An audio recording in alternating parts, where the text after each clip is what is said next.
You know what? How about Thursday? Going to get your... Yeah. Is that okay? I think so. Because tomorrow We'll double check. I got to drop and shit tomorrow. All right. That's... Yeah. No, we can do that. We can do that.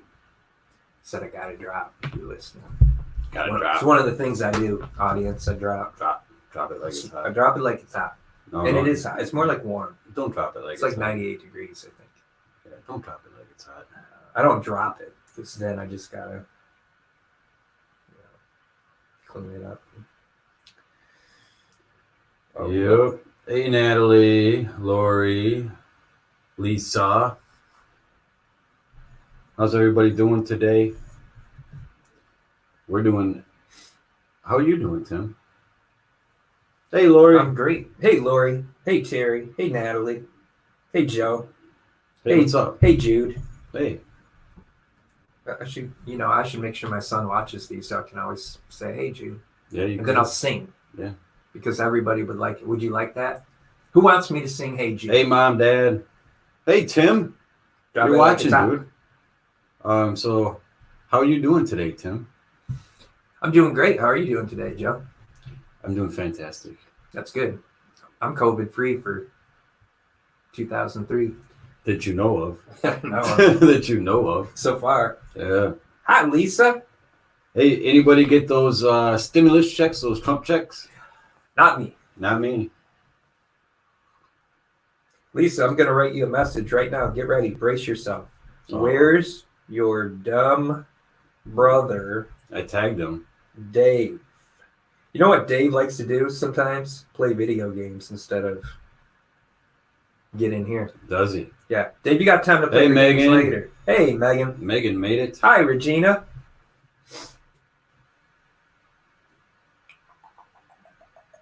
Regina made it? Regina made it. All right. No, not yet.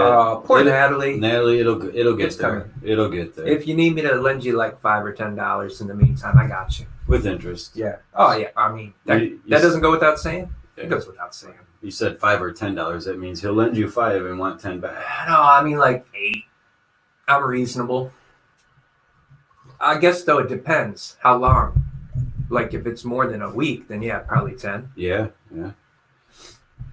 All right, everybody, tag somebody. Tag somebody. Share this out. Hey, Marie. Hi, Marie. Marie. Who am I gonna tag? Oh, I don't know. boom. I'm having this. You know we're playing a tag people game. problem. We're playing a game. Tag somebody. If you don't tag somebody, you lose. Share it. That's right. Lori, proud of you. And watch parties going. Oh, come on, man. Natalie, good job tagging somebody. See if I can do it from my page. So I want to tag people too. Oh, Terry tagged Katrina. That was good. Good move, Terry. Yeah.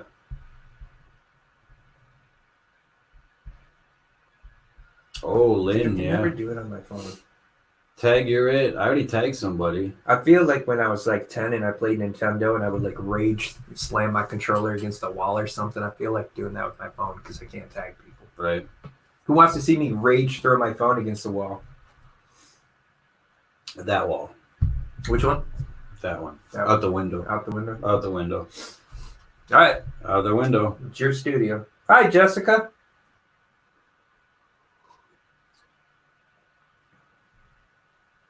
What'd she say? Hey, Joe, what? Unmute. Funny joke. Oh. You know look what at that her. is. Yeah, I know. I heard that story. Yeah. Oh, sure. Jessica, homegirl, what's up? Good work, Lori. Yeah. You're the reigning share champion. There's David. What's up, David? David made it. David made it. Look, because this one today, David will have some input. I think he might. He might. I mean, I know he'll have it inside of him. I hope he shares it. Yeah. Because I know we align on this because we talk about it. We talk about it. It's too late, Natalie. You spelled it wrong. You can't fix it now. We already laughed at you. Thanks, Megan. Now the party can start. That's right. Megan, tag This went from somebody. a podcast to a party when Right. David showed up. So tag some people. Let's get it out there. Let's do it. Let's do this. While we're waiting, has anybody had any problems with the unemployment? I heard it's a train wreck. Yeah, it just went down again today. Did it? Yeah, the website. Yeah, people are tripping. Tripping. Oh, top fan, +1. Top fan. What's a +1? How come Jessica's a top fan +1 and Natalie's just a regular old top fan? Yeah. They should have a duel. I don't know what weapons you guys should use. Maybe nunchucks? Maybe. Natalie, you know how to use nunchucks? I bet you Jessica does. Jessica. Nah, Jessica doesn't. No? No. Nope. Who's more violent? You know them both a little better than me. They're both about the same. It'd be a good fight. Well, you got to earn that +1, Megan. +1. I think maybe if you share like 10 more times, you might have a shot. Yeah, we'll bump you up there. Bump. All right, we're gonna get going. They snooze, they lose. They can That's watch right. it later. Yeah. So today we're gonna talk about. Well, you've seen the title, right? You see the title? I saw the title. What was the title? I don't know. It's like I don't know. I didn't see it. You didn't see it. You didn't see it. Well, we're gonna talk I about know the topic. I don't know the what topic. the title is. Well, okay. So the topic is gonna be punishing an addict. Is that? That's my favorite. Yeah. Is that realistic? Is that the most effective way to handle this? Hey, Deborah, new here, and hello. Hey, welcome. Everybody say hi to Deborah. Great to see you, Deborah. Thank you for letting us know that you're here. We are live. And you're a newbie. In a newbie. So, Dave, you got a +1? yeah, what you talking about? You don't need to file a grievance. Yeah, no grievance here. We man. got some top fans, though. That's yeah, good. we do. That's I like awesome. that. That's Yeah. good. It's good stuff. Oh, hey, Joe Davis is watching. Is he? That's great news. Oh, that guy's cool as hell. He's all right. So, so punishing an addict, is it effective? Does it work? What are some scenarios where it may work or completely fails? It's a touchy subject because I know a lot of people are going to look at it like, okay, they may have broke the law in regards of like shoplifting or to go more extremes. There's a lot of like credit card fraud, that type of thing. Yeah. That is common. Yep. And it's a tough call. Like, and unfortunately, a lot of times those like the credit card fraud that usually is the parents or a spouse or family member. I bet you the parents half the time. Half the time. Probably. You're probably accurate. Yeah. So at what point do we say for like first time offenders, you have a drug problem or even an alcohol problem, and you didn't really put anybody's life at risk other than your own, obviously. At what point do we think it's okay to just say, let's lock them up, right? Because jails are going to vary as far as the programming they have, how engaged they are in bettering these people for reentry into the community. That's going to vary widely. Some jails are just too large for that, like overpopulated. Right. And then it comes down to finances. So at what point do you feel it's like not effective? It's not going to do any good. I think it's almost not effective at all. That doesn't mean that sometimes it isn't necessary. I think there's two issues. There's the issue of justice, which is one thing, and then there's the issue of, can we help this person so that in the future we don't have to seek justice anymore, right? Because when you commit infractions against society, there should be penalties. When you break laws, there should be consequences, right? We all should play by the same rules. But with that said, recidivism is an issue that wasn't properly addressed for years and years and years. And I think now we're finally coming around to the idea that it doesn't make sense to keep doing what we've been doing because it isn't working. It isn't. We're not doing anything to really correct these behaviors. What do we got here? We got a good comment. Okay, so yeah, that's kind of along the lines of where we are going with this whole thing is I think it's case by case. If you have somebody who's already been in the system and has already shown that it's going to be tough on their own to accomplish, right? And it's situational. I think at that point, if there is some sort of infraction, they broke the law or whatever, they need to be put away. And when I say put away, it's for their own safety, right?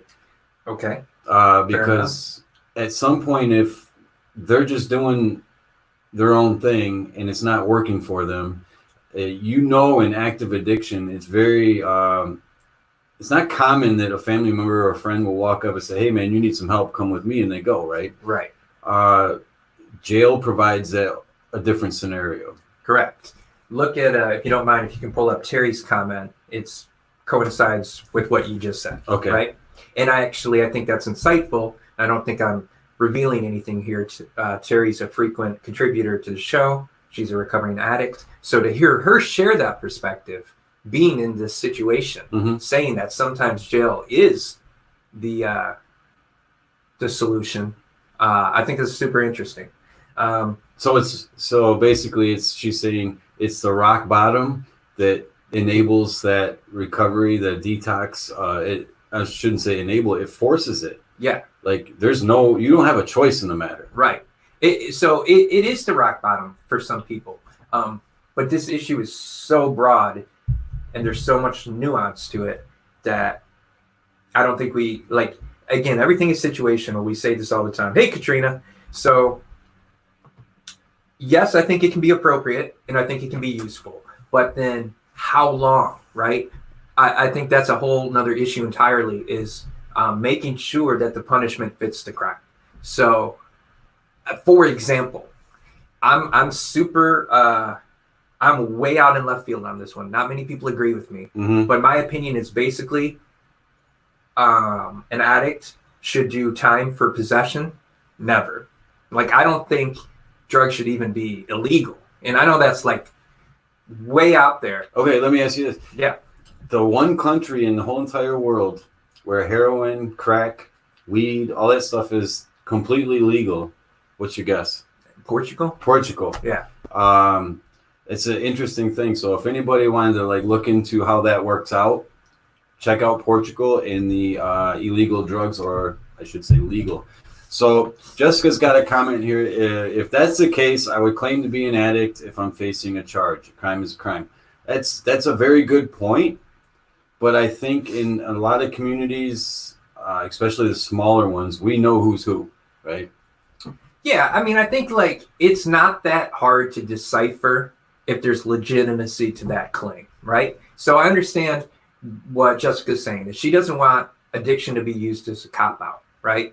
And that's fair enough. I don't think it should be either. I don't think somebody who's dealing drugs should be able to pretend that they have a problem. And I see that happen a lot. I saw it happen in Genesee County, frankly, a lot. We've seen it, yes. Yeah, and so, no, I'm not really down with that, because now we're allowing somebody who potentially is contributing to the destruction of lives on a mass scale by dealing drugs, right, and they're using this as a cop-out. So I want to make sure I say, in that way, I totally agree with Jessica. However, being an addict myself and knowing what my rap sheet consists of, and knowing what the rap sheets of my friends who have drug problems look like, you can see patterns. You see things like retail frauds and driving under the influence, things that only people who really truly struggle with substance abuse are going to have on their record, right? And so the other thing is, if you only see one such thing, like a retail fraud or a substance use or a driving under the influence, everybody the first time around should kind of get the benefit of the doubt anyway, no matter what the offense is, unless it's a violent sort of thing against somebody else. It was Right. kind of a victimless crime, so to speak. Yeah. I think they should always be cut a break. Hey Tim, hey What's Lynn. up, Tim? So I've seen many different cases. I see a lot of times it depends on that support system. It also depends on the person. We've mentioned this so many times before. Like jail is like the worst spot for an addict. Yep. They're facing the detox whether they want to or not. Yep. They're going to be dope sick. They know it. There's nothing they can do about it, Mm-hmm. right? So you get them past that detox period, and then it becomes a gray area because they'll start to say, "Yep, I need to change. I want to go to rehab." Terry mentioned it earlier that she liked when judges send them to rehab for sentencing. That's a very good thing. It's definitely a deterrent from jail. It's an alternative program that keeps them out of jail because, again, a lot of places are stagnant as far as programs and developing people and letting them, make positive changes just because of the situation that they're in.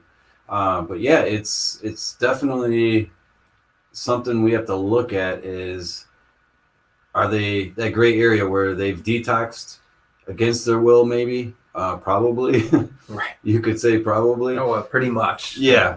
And then there's that time afterwards where they're like, okay, I'm stuck in jail. I have a bond, right? Mm-hmm.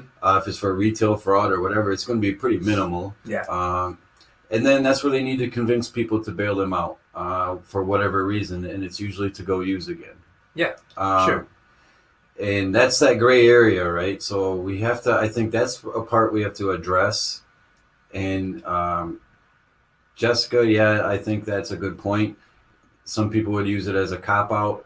But again, it's pretty easy to see a pattern.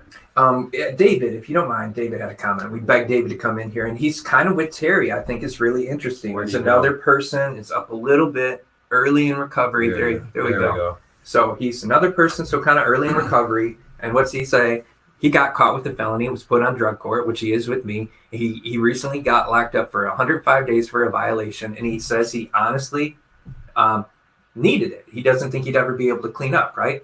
So, yeah, I get it. Like, but there is a difference between, say, 105 days in prison time, and also, to backtrack a little bit, part of what David went through was then they wanted to send him to rehab, and he had some trouble with his tests, and he unfortunately got kicked out of rehab. So again, I think if you have the choice as a judge or whoever, prosecutor, and rehab's an option, I think that should be the first option most of the time. If you can send somebody to treatment, I think that's going to be in the long run more useful than incarceration, right? Oh, absolutely. You're making that progress. You can prep them for rehab, and I think that's a very valuable tool in a very it's an opportune time.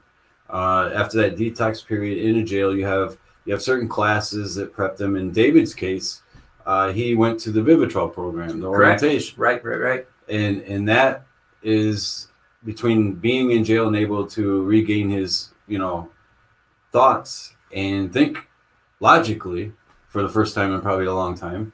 He was able to take advantage of the Vivitrol program, which allows him to be where he's at today. Right. So between the two of those, I mean, jail is like it is a good starting point. And I think you have to be prepped for rehab. There's got to be some time in between detox and rehab, especially if they're cornered. I think it's just depending on what facility. If it's an open facility and someone's 2 days out of detox, there's a very high risk there. Sure. Now, I did a little research, like trying to research this from like a psychological standpoint, right? Mm-hmm. And when in that regard, and I'll try to pull some things up and cite some of what I read, but in that regard, pretty much inarguably, like a positive reward is a more effective tool for behavior modification than a negative consequence, right? Mm-hmm. So like the carrot's better than the stick. Yes, there, I suppose, is a place and a time to lock people up.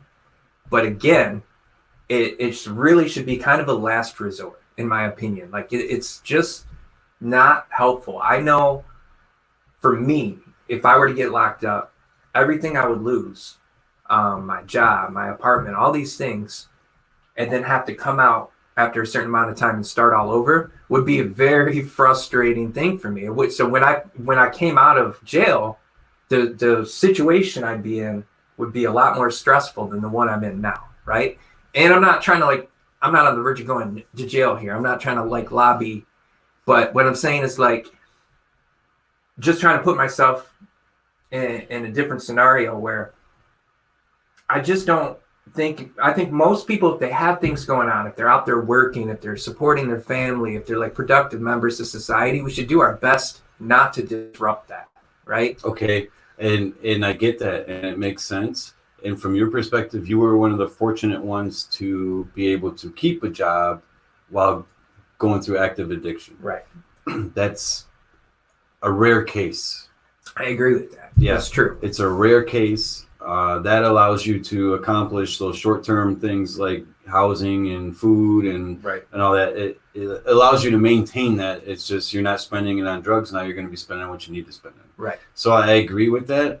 That is part of, I think, a loophole, and it's not just through addiction. It's simple things like driving with a license suspended, child support.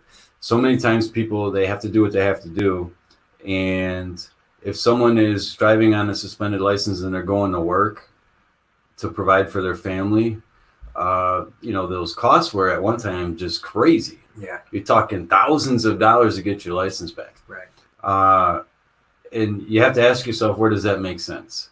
And that's kind of what we're going through right now is just kind of, hey, Scott, thanks for tuning in. He's in Florida chilling. Oh, nice. But yeah, it's where do we determine, okay, it's a good thing and it's a bad thing? And we have different opinions already. David said it was a good thing for her or for him. And Katrina says, you will always learn something new about yourself, no matter how many times you go. That's good because you actually do get a lot of time to think in jail, right? Sure. And you get a lot of time to think in rehab as well. Correct. Yeah. So that's pretty much all you have time for in those places, right? That's really what you're there to do.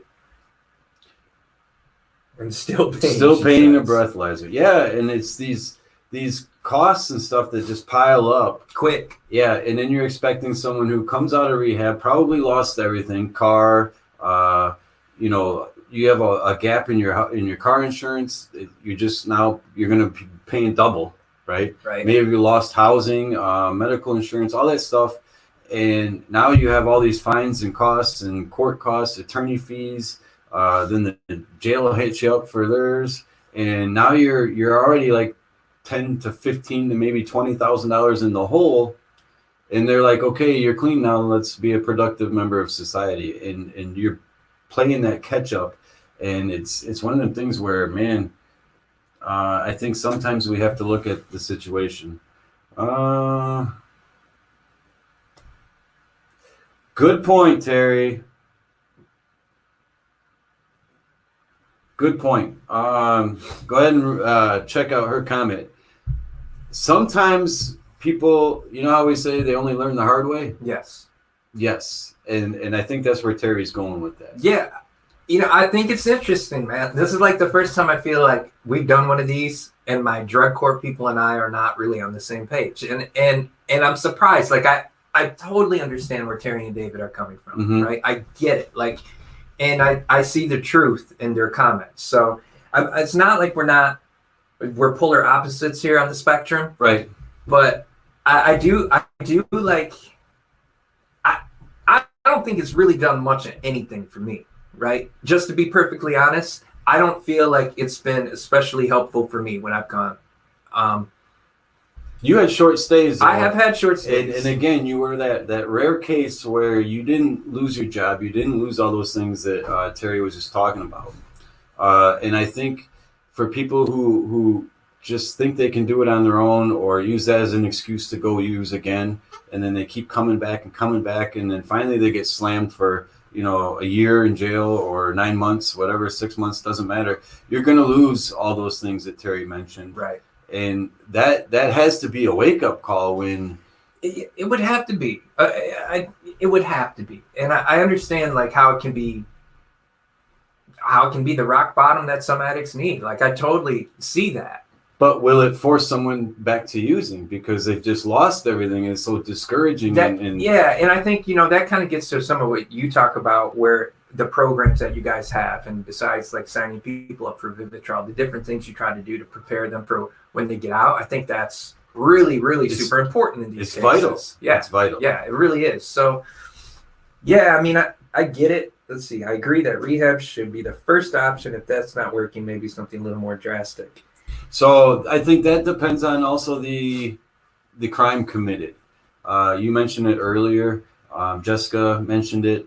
When the crime is a crime against a person, I think we have a problem, and that needs to be addressed. I agree with that totally. Yeah, like there's a difference between hitting the old lady in the parking lot over the head to take her purse to go get dope, and scamming a candy bar or some formula or some CDs or whatever. Or a possession charge. Yeah, or even a possession charge. Right. There's a huge difference between that and a crime against a person. And I think that's got to play a major role in how we address We do. And I want to bring up this 7411.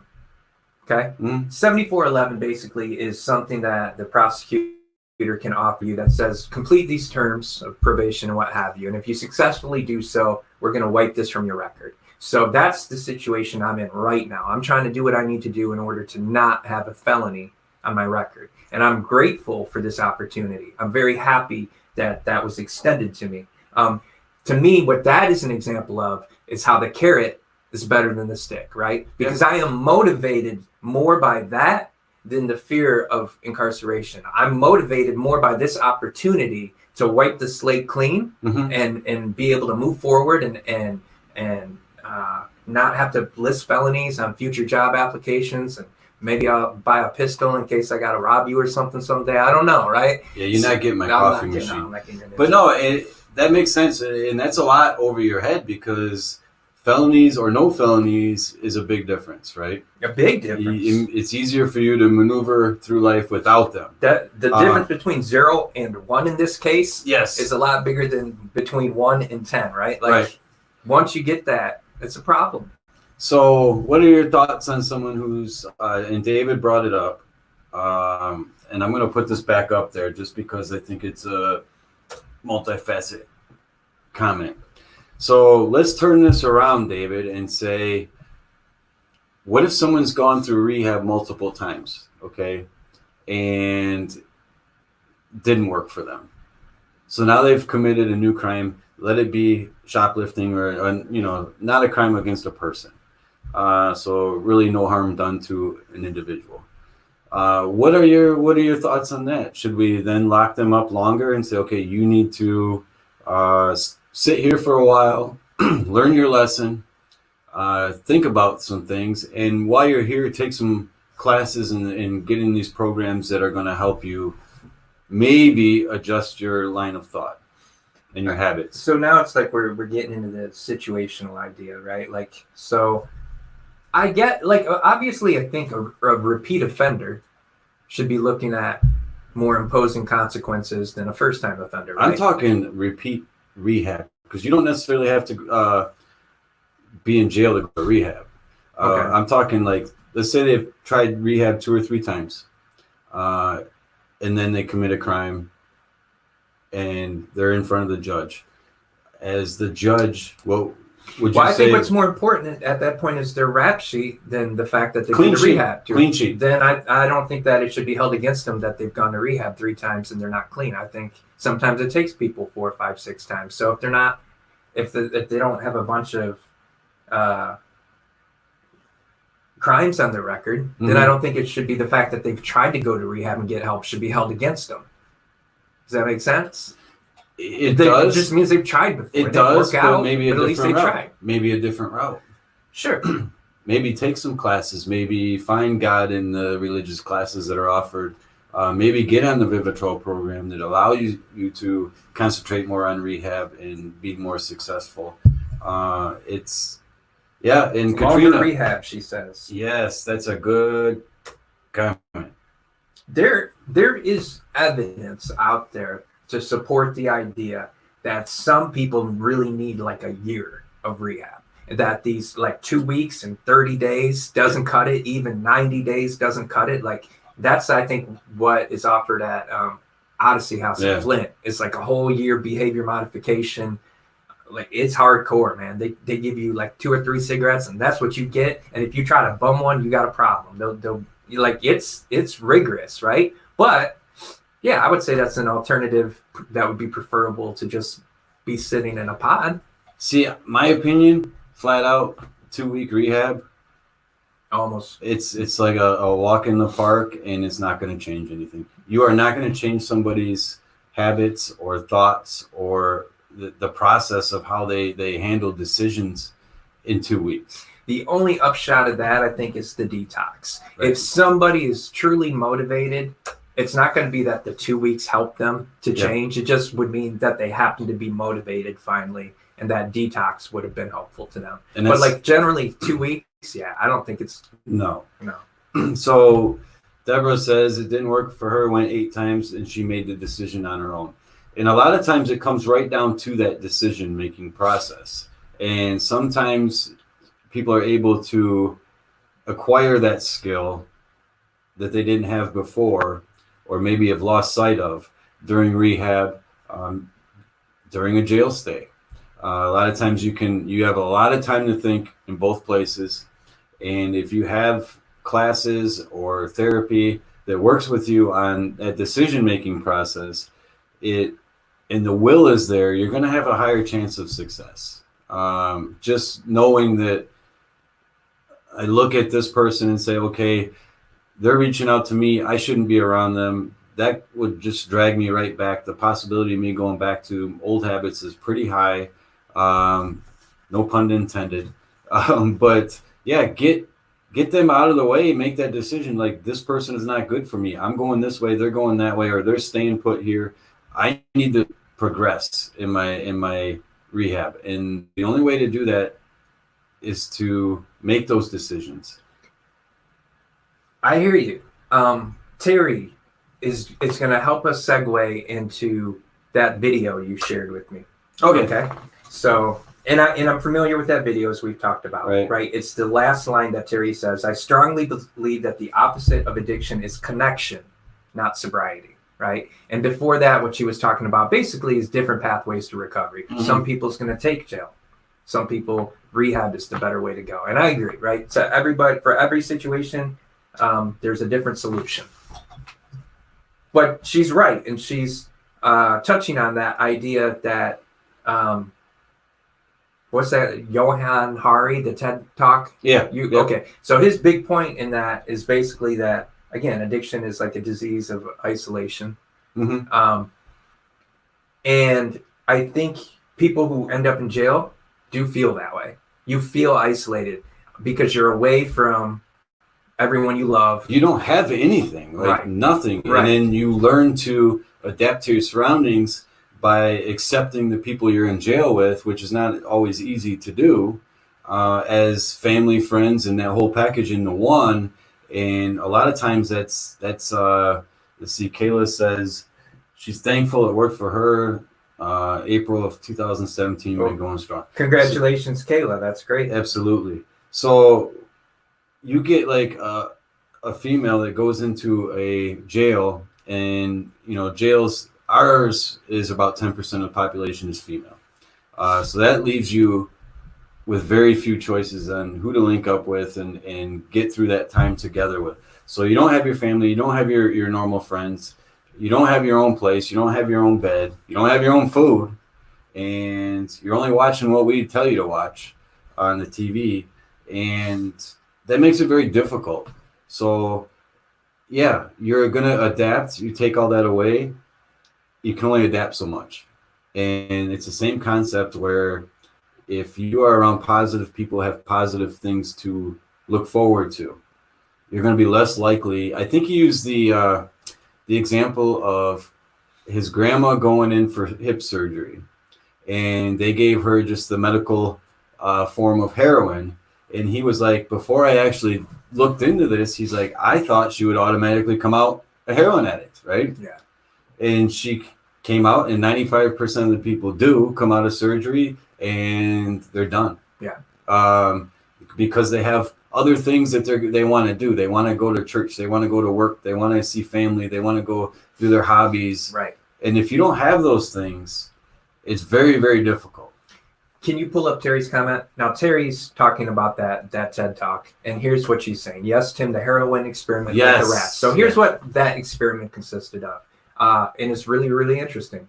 They had a group of rats that they put in a cage, and they had unlimited quantities of cocaine, right? Like, these rats could just have as much cocaine as they wanted. And they put it in the water. Right. They had two things of water. They had a normal water, right, and one with they actually used cocaine, and I think in the one they used heroin. Okay. Regardless, yeah, an addictive substance.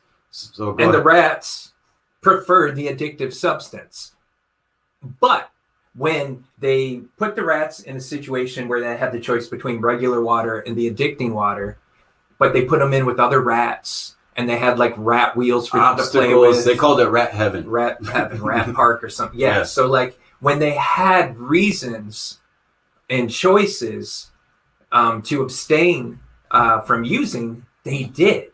They most of them preferred the regular water and just hanging out with their friends and having a good time to just getting high and doing nothing at all, right? Or even getting high and playing. Like, they just wanted to play. Right. They were no longer interested in the heroin and the cocaine. And then they converted that over to people, and that's where they started to realize, okay, are rats different than people? And as it turns out, no. So a lot, like the majority of the time, no. So people are the same way, and that's what we were talking about, is those positive things where you have to you have to do this, you want to do this, you want to be around people that are positive influences. It makes a world of difference. Absolutely. Yeah. So thanks, Terry, for bringing that up. Yeah. And it is super fascinating. If you haven't seen that TED Talk, we should drop a link somewhere on one of our pages, because it is a very, very interesting talk. I'll drop it right in there when we're done here. But the other side of it was they talked about Vietnam War, that a very high percentage of these soldiers were on heroin for different reasons. Yeah. Just to cope with that madness over there. Yeah. And they came back from war and just stopped using, like just done. Right. And a lot of them. Not all of them. Not all of them. But more than not came home and were fine, despite being addicted to heroin, just like in the days prior in Vietnam, right? Yep. But as soon as they got back to America, they reintegrated into their old lives, and they put their addiction aside, and they didn't like go looking for heroin in the United States. They left it behind, just like they left the war behind. Yeah, and it's amazing. And it was because they were coming back to their families, their homes, normal jobs, and all the positive things, right? So that makes a world of difference. And it also goes to show that so much of addiction has to do with coping, right?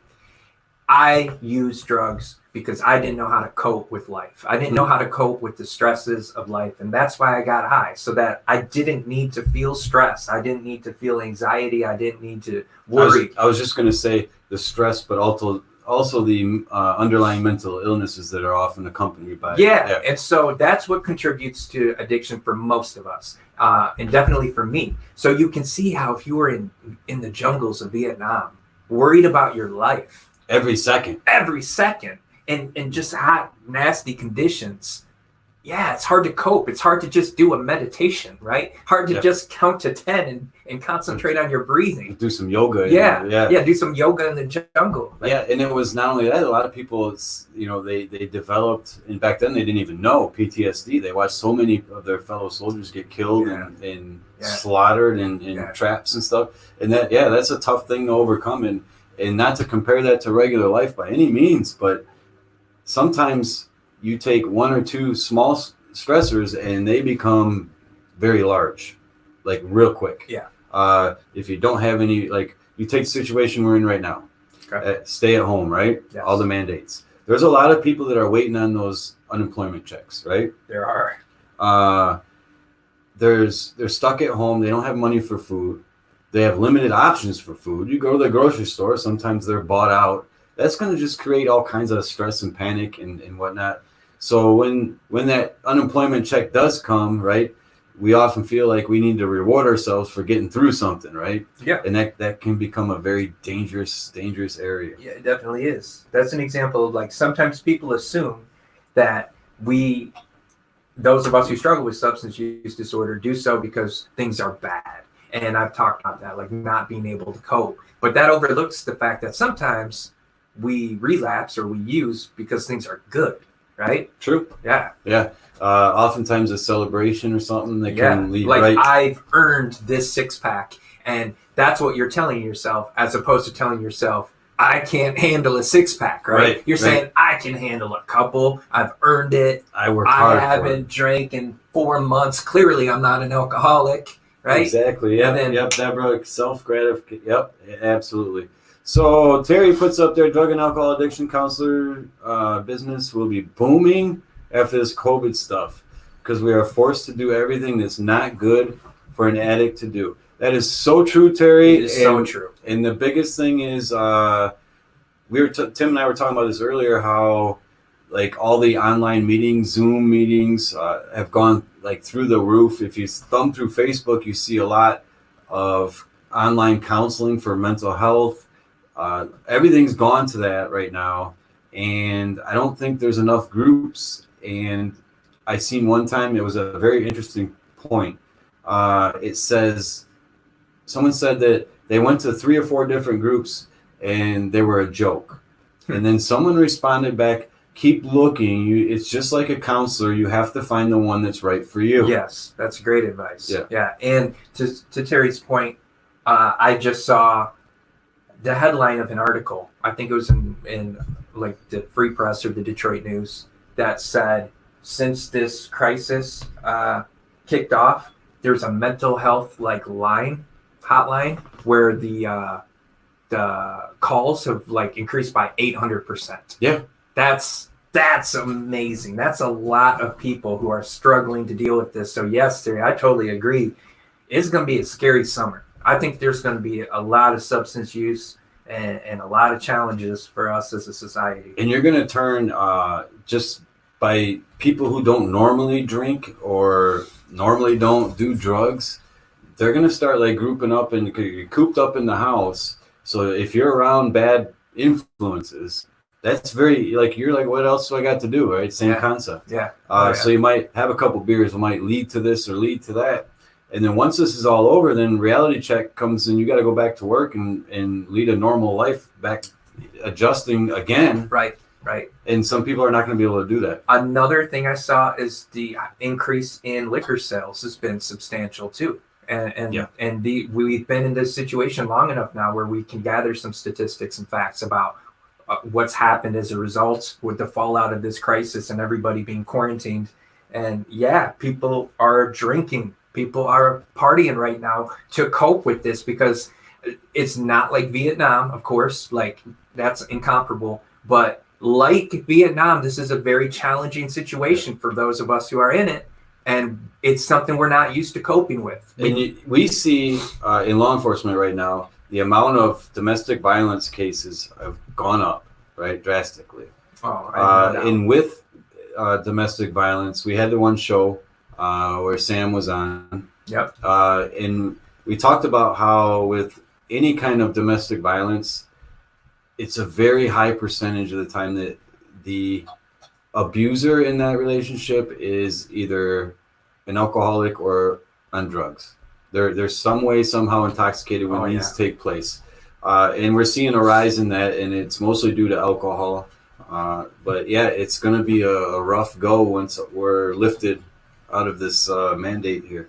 So, oh look, Allison's washing. Maybe I should mention my empty coffee. Your empty coffee? Yeah.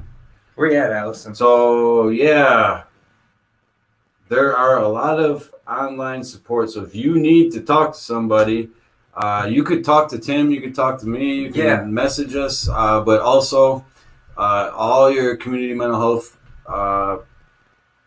organizations will have some sort of online services. Like I said, everybody's moving to that. So it's very easy to find. It's just finding the right one for you. Finding the Don't right give fit. up. Don't be like, okay, this person is. There's different personalities. We get that. You're not going to click with everybody. Right. If you're 19 to 25 years old, you're probably not going to want to talk to someone who's 60. Right. But at the same time, let's get back to the idea that if you want recovery, if you want help for any problem, then you have to be open-minded, and you can't disqualify yourself from situations that are useful. You can't say, well, I don't like them, so I'm just not going to go. Right. Maybe you should go until you find a replacement. Absolutely. You know what I mean? Yeah. Like, don't give up. No. Just realize that there's other people out there that maybe can help you more. But in the meantime, like, everybody has something to offer, especially someone who wants to help. Even if it's not a good click, if they're in the field and they want to help, they have useful information for you, for sure. And there are many counselors that will be more than willing to, if you just say, hey, is there someone else I can talk to? Yeah, they're not going to get offended. No, they shouldn't. Because right after you, the next call's waiting, right? Yeah, and if they do, you did the right thing anyway by trying to get another one. So exactly. Don't hesitate to advocate for yourself ever. Yep. So Deborah says if she takes one beer, the other 5 will take her. I get that. That's an interesting point, and that's very high risk in the situation we're in right now. Yes. And nothing to do. No. And it leads me to one of my favorite expressions in recovery, which is 1 is too many, 1,000 is never enough. Yes. And when I hear that, I think of Vicodin. Where back in the day, man, there were times where I had hundreds and hundreds of Vicodin, and that's a whole nother story. But I had sealed bottles of Vicodin just lined up, and it was never enough. It was never enough. So when I got to the point where I would get clean, I had to remember that 1 isn't just 1. The decision to take 1 out of that bottle is the same as making the decision to take all the pills in that bottle. Yep, that makes sense. That makes total sense. And when you don't have anything to do or you can't do anything, because a lot of times we want to do things and you're not allowed to right now, or it's not advised, that just puts a damper on it and the temptation goes up.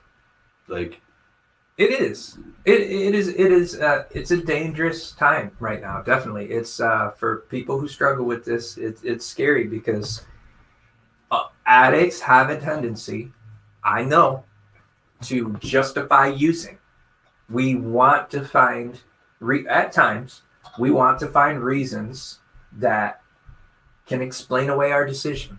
You know, like, I was doing so good, but then this quarantine hit and I was just by myself all the time. And my back hurt. And my back hurt. From watching Netflix. Yeah, because I was in bed watching too many movies on Netflix. I finished season 1 of Netflix. Yeah, and I was just going to take 1 because I really needed it.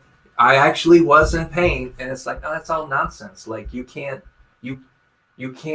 look for reason. If you're thinking that way, you need to call somebody. And call someone right away. If you're looking for an excuse or blaming somebody, you got to call somebody. Yeah. Because you need help. Right. And Terry just says, I did that. Well, then, Terry, let me ask you, did you call somebody? Did you call somebody, Terry? Because you could have called me. Could have called me. And no judgment. I get it, because there were hundreds, if not thousands of times where I should have called somebody and I didn't. Mm-hmm. And the fact is, once you make your mind up, another great expression in recovery is the relapse happens before you pick up. Before you take that Vicodin or that Tramadol, before you take these things, you've already decided that you're gonna. And once you make that decision, it's just a matter of time between you and that using. So absolutely. And again, Terry, thank you for your honesty. That's always valued with our show. Yep. It's an important contribution that you make, is opening up about your struggle, and I really appreciate it. Yeah. So this is a good one. Yeah. I'm going to put this up there because that's a whew. So Terry, you were just like rolling the dice like snake eyes, right? Because that is a bad combination right there. Her mind was made up, and she could have given herself the shot, but she wanted the pills. That's right. Yeah. Because what happened, Terry, is I'm sure at some point in your mind, you were debating, right? You had this debate. should I take these pills or should I take this shot? The truth is, by the time you were having that debate, your mind was made up, right? Yeah. So when you're having that debate, a lot of times that is, you're not only trying to convince yourself, you're trying to say that you gave it legitimate concerns, right? Yeah. And I don't think that a lot of times that debate, if you're debating, you're wrong. If you're debating, you're in serious trouble. Yes. You're in serious trouble, because what you should be debating is whether or not to call somebody and get help, and that shouldn't be a debate at all. It should be once that thought enters debating your what mind, number to call. Yeah, it's what number to call, right? Right. Exactly. But again, like I get it. I totally get it, Terry. Like I'm not sitting here in condemnation or judgment. Like I can't emphasize how many times I had those debates myself. Mm-hmm. Should I go get a pack? Should I jump in the car, or should I stay home and be a dad? Yeah. But the decision was made. It was made. It was just me feeling bad about the fact that I knew I was going to go. So, and that's part of that whole process. When you have a lot of downtime, a lot of alone time, and you don't have those like things like hobbies, church, therapy, groups, whatever. And if you don't have that, you're disconnected from the outside world, the society, and all those positive influence that maybe you're missing in your life. And that's just going to encourage you to do bad things. Like you're going to make bad decisions based off of the fact that, well, shit, I don't have a job anyway, or shit, that I haven't seen them anyways, right? They don't care. Or today's not group, it's all shut down because of COVID-19, right? Right. Find a positive way around it. Don't bullshit yourself. Yeah. Because if you want help, it's out there. It's out there. Yeah. It's out there. It's just having the strength to seek it as opposed to the quick, easy fix. Yes, identify and expose your feelings at that point. That's a good point, because that is kind of, I guess, another way of putting that would be just be honest. Yeah. And if you're honest with yourself, so many times that's the first step in recovery. And here's another great saying in recovery: honesty is the antidote to our diseased thinking. Makes sense. And it really is. Yeah. If you don't want to, if you start to have those debates, you better get honest with somebody real quick. Yeah. And you better make that call before you call your dealer. And yes. It's a hard thing to do, but you got to get honest with somebody. And that's a hard thing to do too. That's a hard thing to do, to call somebody and say, I really want to get high right now. In fact, I think I'm going to get high right now. But is it easier, or do you think it's easier to pick up the phone and talk to a stranger, a complete stranger? Is it easier to do that than it is to call, let's say, your local community mental health where you know people or they know you, or call someone from Law and Disorder and be like, hey, I watched the show, but you guys suck so bad I feel like using. Yeah. If that happens, we should probably stop doing this podcast. Right. Don't do that. Don't do that. Defeating our purpose there. But I think that, hopefully you have a good sponsor, and it depends on the relationships and the people you have in your life, whether it's easier to talk to them or talk to a stranger. You caught right on where I was going with that. Yeah. Those positive people. Yeah. And so if you have a good sponsor, that's 9 times out of 10 the person to call. Right. And again, your first sponsor may not be a good fit, and you shouldn't be so concerned with hurting their feelings that you're not willing to address that. Right. It takes strength, but that's part of the growth that comes with recovery. Being able to say to someone, I appreciate everything you've done for me, but I just think Joe would be a better fit for me. There's no shame in that. You have to do what's best for you. Yeah, and don't leave a gap though. Like Tim said earlier, picking up the phone, realizing, okay, it's not a good link for you, or your sponsor is not working out. Stick with it until you find that right fit. Because being out there by yourself and having nobody to go to, or nobody to say, hey, I feel like using today, or hey, did you see Law and Disorder? It sucked. I feel like I'm going to have a couple beers and that's going to lead down the wrong road. You have to call us and say, hey, you up your game, right? Your show sucks. Yeah. We'll do what we can. We'll do what we can. But don't use. Just call somebody. Right? Just don't use. That's another beautiful expression in recovery. Mm-hmm. Just don't use. Nothing else is as consequential as not using, right? The most important thing you can do is not used. The world can be burning down around you, but if you stay clean through it all, that's a major victory. A huge victory. A huge victory, yeah. And sometimes, like where a lot of us are being tested right now.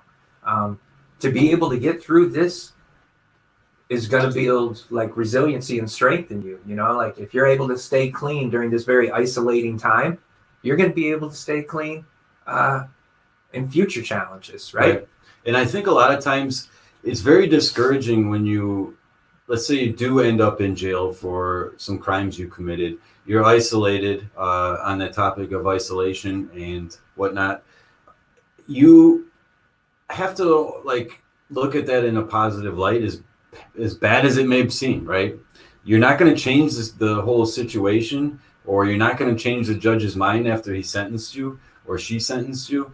You're not going to change anything other than yourself. That's the only thing you can change at that point. Right. And I think if people use that time to figure out what they need to do to make those changes during that time, you're going to come out way ahead. And, if you have, like you say, you're not going to, once the ruling's made, you're not going to change the judge's mind, for example, right? If you have 1 foot in yesterday and 1 foot in tomorrow, what are you doing? You're pissing on today. You're pissing on today. And so if you're in that situation, if you are locked up, if you are at rehab, the only real, like, the best thing you can do is just, I'm here now.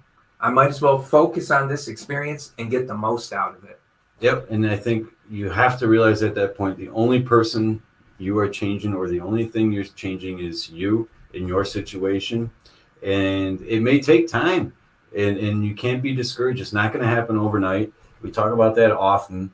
It's a work in progress, and you have to make sure that you. Oh, real quick, I want to say, hey, Miss Helen.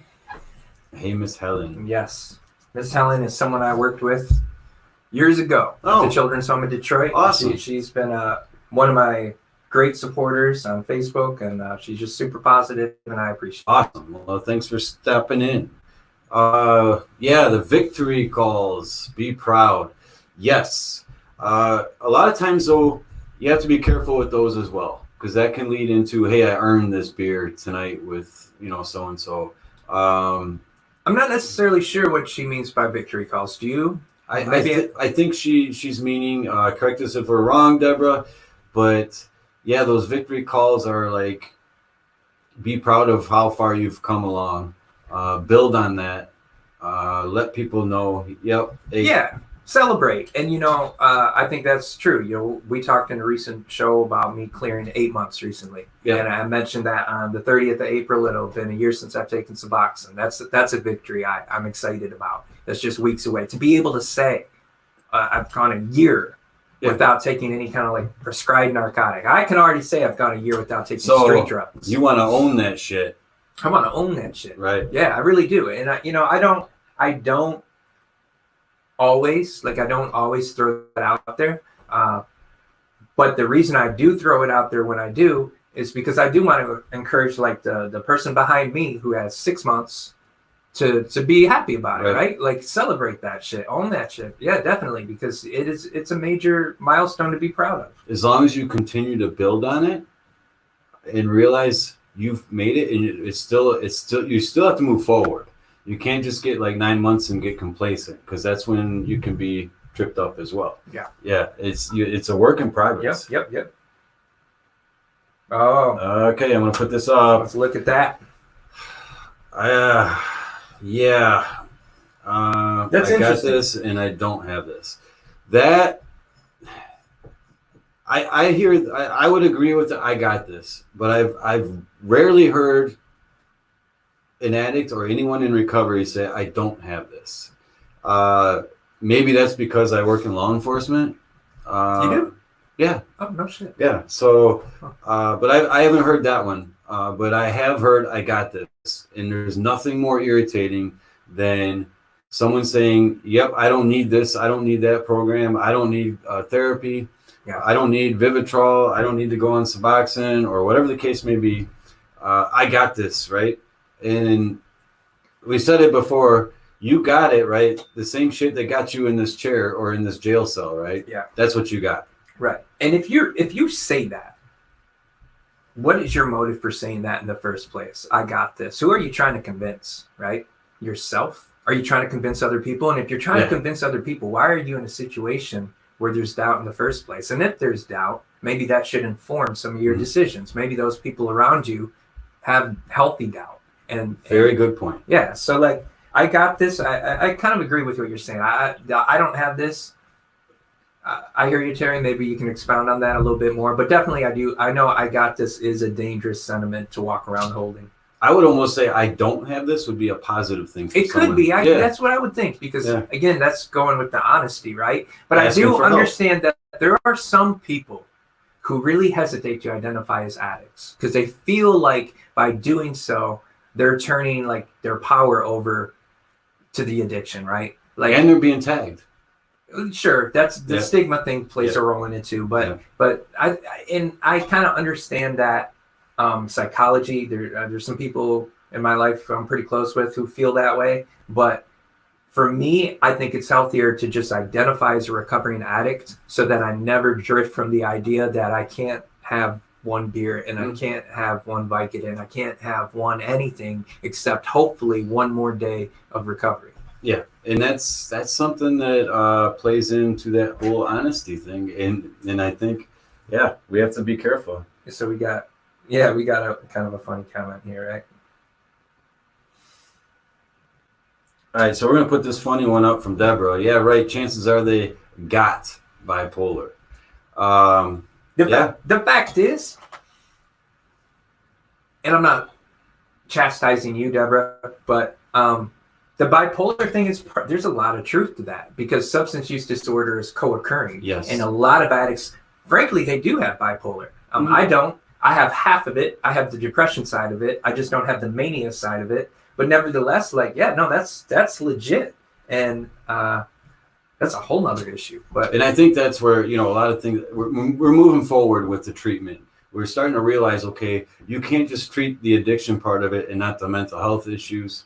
And vice versa. They both have to be treated at some point. It's which one do you do first? Obviously, the addiction, you have to. Yeah. It has to come first. Yep. Recovery has to come first. If you want to be a good father, you have to take your recovery serious. If you want to be a good mother or a good daughter or a good sister or friend, a good employee, any of those things first, you have to put your recovery. Right. Otherwise, you can't do those things as well as you want to do them. Because a lot of times what we see is with the mental health side of it, people will slip up on their meds or whatnot, and then they try to self-medicate, which leads to the addiction or the relapse.